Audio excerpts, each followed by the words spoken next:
ए प्रकार लज्जा देशर खूब कम आईएएस आईपीएस ऑफिसर भोगी थे जहाँ आज धीरेन्द्र संभाजी कुटे बा डीएस कुटे को भोगवाकू पड़ी।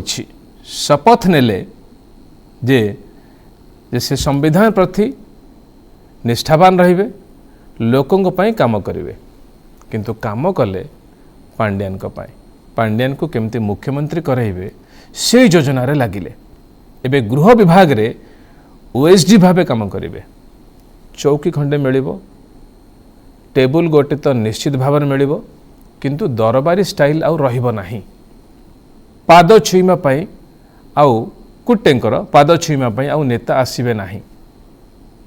साइन करने को फाइल भी आसब ना। आउ पांड्यान की दशा भोगिले ताही केवल गृह विभाग रे खंडे चौकी बसी भाविले कलाकर्मर फल तो निश्चित भाव में भोग पड़ो ना।